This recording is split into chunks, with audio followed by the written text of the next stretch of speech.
लेकिन पूरी तरह से भारतीय जनता पार्टी के जो कार्यकर्ता थे, हम कहेंगे कि जो उपद्रवी कार्यकर्ता थे, वो जिस तैयारी के साथ आए हैं उसका फुटेज भी आप लोगों के पास है। लोग वेल्डिंग ग्लव्स पहने हुए थे, उनके पास में कटर था कि बैरिकेटिंग को काटा जाए। ये क्या कोई लोकतांत्रिक तरीके का आंदोलन होता है? गुलेल थे, उसमें से पत्थर फेंके जा रहे थे, लाठियां बरसाई जा रही थी। ये कहीं से भी, और ये युवाओं का आक्रोश नहीं था। युवाओं का आक्रोश तो केंद्र सरकार पर है। बहुत बड़ा बड़ा दावा था, 1 लाख युवा जुटेंगे। उसी युवा आक्रोश रैली में हमको लगता है कि जितने बड़े बुजुर्गों का जो झल्लाहट है मोदी सरकार के प्रति, असली आक्रोश तो पूरे देश में युवाओं का मोदी सरकार के पास है। आज का यह भारतीय जनता पार्टी का कार्यक्रम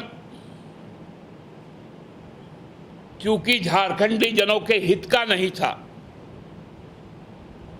झारखंडियों की आकांक्षाएं वो पूरा नहीं कर पाएंगे, इस कारण यह पूरी तरह से असफल रहा। सबको आज जानकारी हुई ही है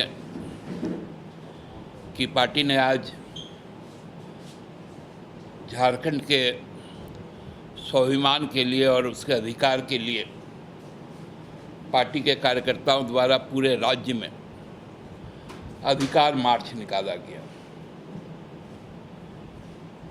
यह मांग हम लोगों की बहुत शुरू से रही है और उसके बाद जब सर्वोच्च न्यायालय का फैसला आया, खासकर खनिज संपदा पर, तो हमारे जो 1,36,000 रुपये जो राज्य सरकार के पास, केंद्र सरकार के पास राज्य सरकार का बकाया है,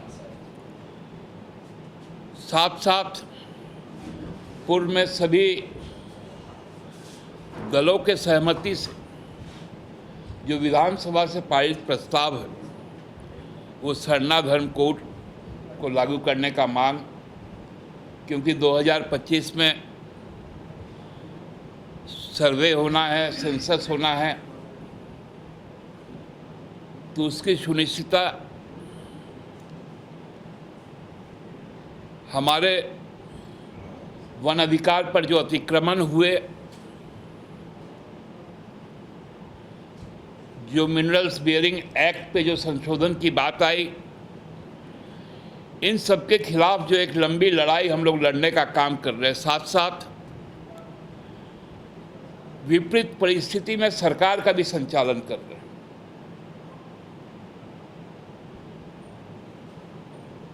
अब अंतिम 3 माही है हम लोगों के लिए, जो जनादेश 2019 में हम लोगों को मिला था। उस वक्त में जिस इस राज्य को पुनः राजनीतिक तौर पर अस्थिर करने की जो साजिश फिर से भारतीय जनता पार्टी ने शुरू की है, इसके खिलाफ अब झारखंड में अपने अधिकार और सम्मान का एक लड़ाई फिर से शुरू हुआ। आज आप लोगों ने देखा होगा कि हमारे यहाँ के जो प्रतिपक्ष राजनीतिक दल है,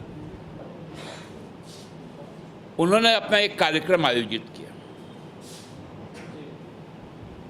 युवा आक्रोश रैली। जबकि जो प्रशासन को जानकारी दी गई थी कि भारतीय जनता पार्टी के युवा मोर्चा के द्वारा एक सभा की जाएगी मोराबादी मैदान, जो पूर्णतः लोकतांत्रिक ढंग की होगी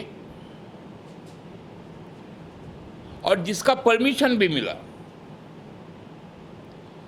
लेकिन वो समस्त आयोजन की जो तैयारी की गई थी ताकि बड़ी संख्या में अस्थिरता पैदा हो, पुलिस पर हमले किए गए, कांच के बोतलों से, पत्थरों से, लाठियों से कई पुलिसकर्मी भी घायल हुए, लहूलुहान भी हुए। लेकिन उसके बावजूद पुलिस की जो संयम शक्ति है, उसके कारण एक बहुत बड़ा हादसा आज होते होते टल गया।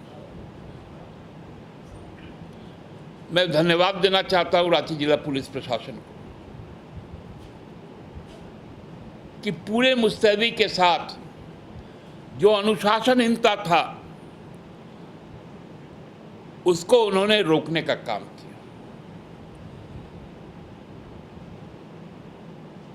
आप समझ सकते हैं कि पुलिस का जो बैरिकेडिंग था,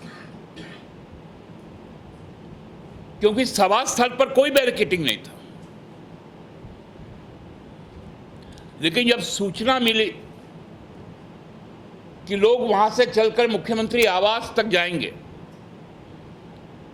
तो जो निषेधाज्ञा का क्षेत्र है उसको पुलिस ने सुरक्षित किया। लेकिन पूरी तरह से भारतीय जनता पार्टी के जो कार्यकर्ता थे, हम कहेंगे कि जो उपद्रवी कार्यकर्ता थे, वो जिस तैयारी के साथ आए हैं उसका फुटेज भी आप लोगों के पास है। लोग वेल्डिंग ग्लव्स पहने हुए थे, उनके पास में कटर था कि बैरिकेडिंग को काटा जाए। ये क्या कोई लोकतांत्रिक तरीके का आंदोलन होता है? गुलेल थे, उसमें से पत्थर फेंके जा रहे थे, लाठियां बरसाई जा रही थी। ये कहीं से भी, और ये युवाओं का आक्रोश नहीं था। युवाओं का आक्रोश तो केंद्र सरकार पर है। केंद्र सरकार ने पिछले संसद सत्र में रामेश्वर तेली जी जो माननीय मंत्री हैं एम्प्लॉयमेंट एंड लेबर के, उन्होंने राज्यसभा में इस बात को स्वीकार किया कि देश में 2024 के जुलाई का जो बेरोजगारी दर है वो अपने सर्वोच्च काल के ऊपर है, 9.2%। ये पूरे राष्ट्रीय स्तर का आंकड़ा है, और जिसमें सबसे ज्यादा जो बेरोजगारी है वो 23% उत्तर प्रदेश में, जहां भाजपा की सरकार है, 19% मध्य प्रदेश में, जहां लंबे समय से भारतीय जनता पार्टी की सरकार है, 11.3% अनएम्प्लॉयमेंट गुजरात में है।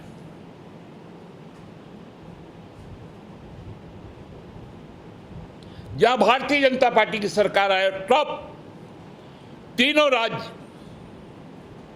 भारतीय जनता पार्टी के शासनकाल की। ये मेरे आंकड़े नहीं हैं, उसी आंकड़े में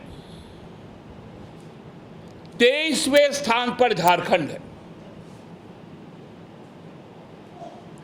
3.4% के साथ। क्योंकि पिछले 5 साल के दौरान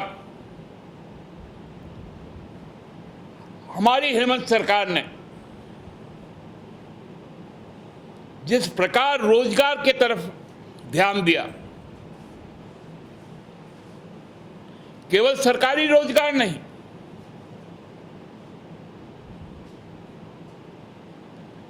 गैर सरकारी क्षेत्रों में भी नियोजन,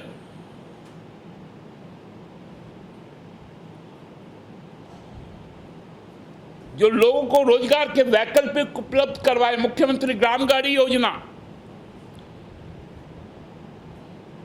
मुख्यमंत्री समृद्धि योजना, फूलो झानो आशीर्वाद योजना, साथ साथ शिक्षा की ओर, चाहे हमारी बेटियों की हो, बेटों का हो,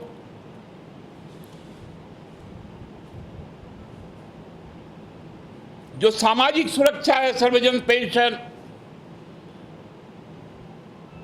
जेएमएम सम्मान योजना महिलाओं के लिए,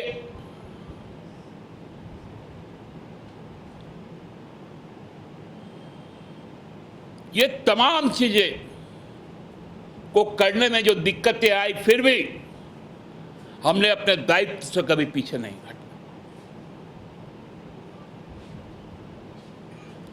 एक एक गांव, एक एक पंचायत तक, एक एक मोहल्ले टोले तक सरकार के मंत्री से लेकर, मुख्यमंत्री से लेकर अधिकारी तक ट्रैक्टर में बैठकर, मोटरसाइकिल में बैठकर गांव तक पहुंचते और गांव की समस्याओं का निदान करते। पिछले 5 वर्षों की रघुवर सरकार ने जो इस राज्य को, जो सबसे बड़ा मानव संसाधन के साथ जो घोटाला हुआ, वो घोटाला हुआ कॉन्ट्रैक्चुअल लेबर का, चाहे वो सहायक पुलिसकर्मी हो, चाहे विभिन्न सरकार के अंगों में नियुक्तियां की गई, उसको इस प्रकार से किया गया कि जैसे हेमंत सोरेन का कार्यकाल शुरू हुआ, 2 वर्षों के अंदर उनका वो 5 साल का कार्यकाल समाप्त हुआ। लेकिन हमने एक भी अनुबंध पे जो लोग थे उनको नहीं हटाने का काम किया, उनके लिए वैकल्पिक रास्ते तैयार किए गए। ये कमिटमेंट के साथ हेमंत सोरेन सरकार आगे बढ़ रही है। बहुत बड़ा बड़ा दावा था, 1 लाख युवा जुटेंगे। उसी युवा आक्रोश रैली में हमको लगता है कि जितने बड़े बुजुर्गों का जो झल्लाहट है मोदी सरकार के प्रति, असली आक्रोश तो पूरे देश में युवाओं का मोदी सरकार के पास है कि कहां गया रोजगार। पहले तो नियमित सेना में भी भर्ती होती थी, हर साल भर्ती होती थी, अर्धसैनिक बलों में भर्ती होती थी, रेल में भर्ती होती थी, बैंकों में भर्ती होती थी। अब तो बैंक भी बिक गया, रेल भी बिकने लगा और नौकरियां भी समाप्त हो गई। यही मोदी सरकार 2014 में इस नारा के साथ आई थी कि हम 2 करोड़ युवाओं को हर वर्ष रोजगार देंगे। भारतीय जनता पार्टी से पूछना चाहिए कि वो 2 करोड़ रोजगार जो 20 करोड़ के आंकड़े को छूता है, वो रोजगार कहां गया? केंद्र सरकार में यहाँ के मंत्री हैं, उनको बताना पड़ेगा। यहाँ से सर्वाधिक सांसद है, उनको बताना पड़ेगा केंद्र सरकार के पास जो हमारा बकाया है वो कब आएगा।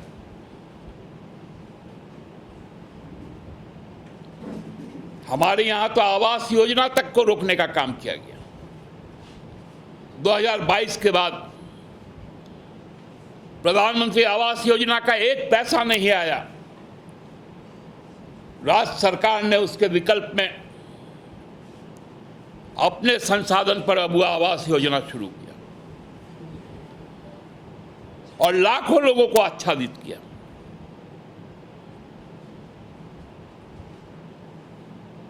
कहते हैं कि 30% लोग बेरोजगारी भुखमरी से ऊपर उठ गए और खुद ही बताते हैं कि 85 करोड़ लोगों को हम अनाज देते हैं। 140 करोड़ में यदि 85 करोड़ लोग आते हैं तो भाई 25% गरीबी दर कहाँ चल गई?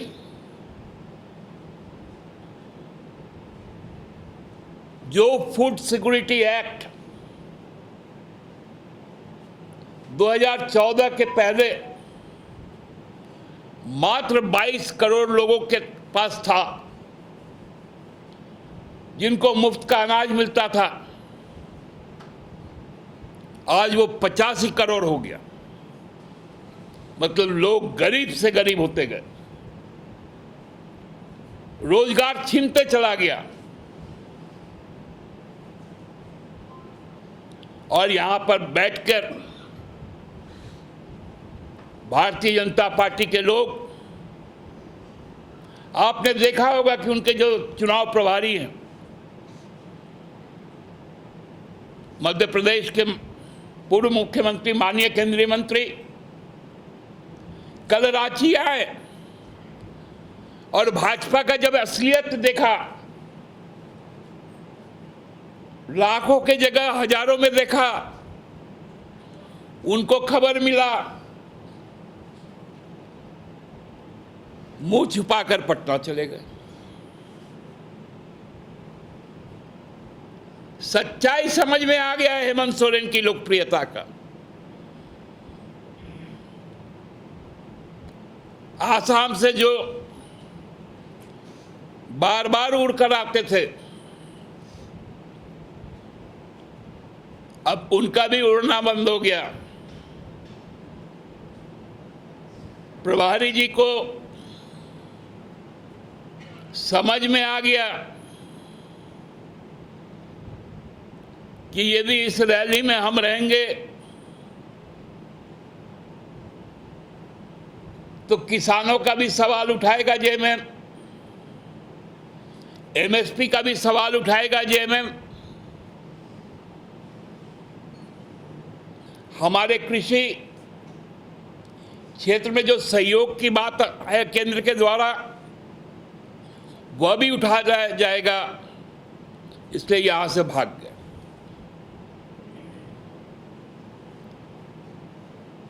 मतलब अब उनको केवल रांची आना है तो रात को विश्राम करना है और उसके बाद सुबह निकल जाना। अच्छी है तैयारी। तो हमको लगता है आज का ये एक भारतीय जनता पार्टी का कार्यक्रम क्योंकि झारखंडी जनों के हित का नहीं था, झारखंडियों की आकांक्षाएं वो पूरा नहीं कर पाएंगे, इस कारण यह पूरी तरह से असफल रहा।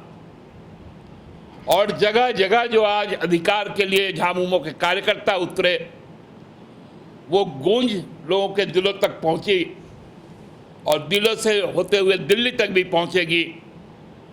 ये संघर्ष जारी रहेगा। बहुत बहुत धन्यवाद आप लोग को। आप जो कह रहे हैं कि हमने भाई गैर सरकारी सरकारी हर प्रकार की नियुक्ति दी, एक लाइन आप लोग नहीं कर पाते कि हाँ हमने जो वादा किया था नहीं कर पाए। और दूसरी बात आपने कहा कि भाई रघुवर जी जानबूझ के चुनाव के समय सहायक पुलिसकर्मी और तमाम, तो अनुबंध कर्मी और कॉन्ट्रैक्चुअल तो आपके लिए कोड था, पर 5 साल में आपने दूर नहीं किया। हमने प्रयास करके किसी को हटाया भी नहीं,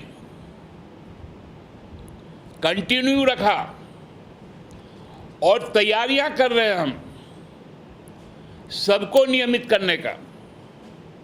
आपने देखा होगा कि 10 वर्षों तक जो कॉन्ट्रैक्चुअल कर्मचारी थे उनको सरकार ने एब्जॉर्ब करने की प्रक्रिया शुरू कर दी।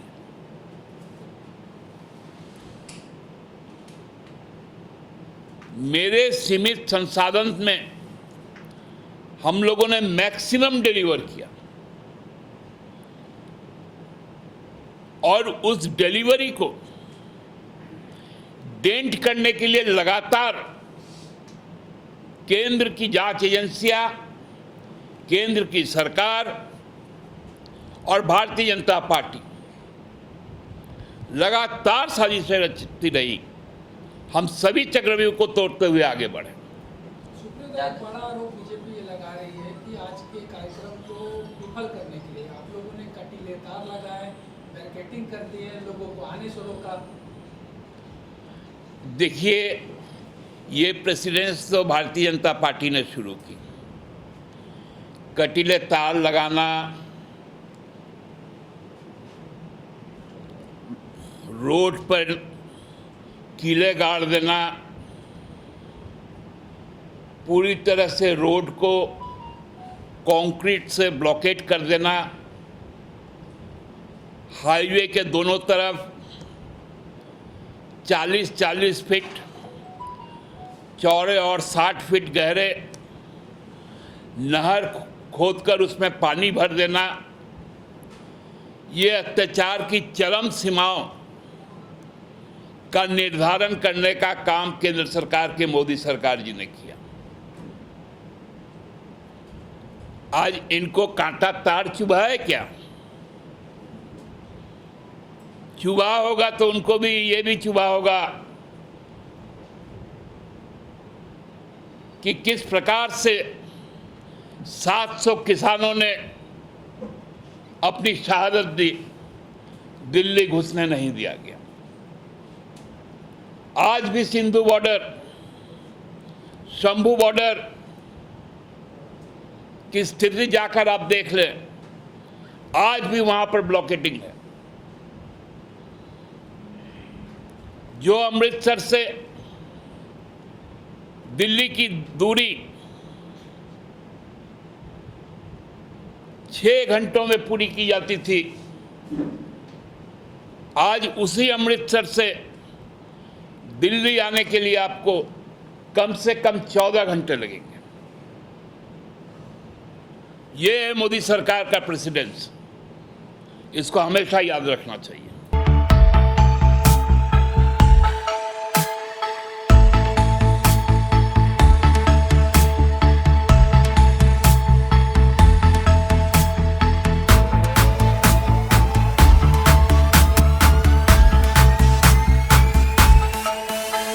बायोम मेडिकल प्रिपरेशन का एकमात्र संस्थान, जहां है complete digital classrooms, individual doubt counters, video lectures, student tracking system, library facility, 100% result oriented rankers batch, study package and class notes in PDF. TheFollowUp.in.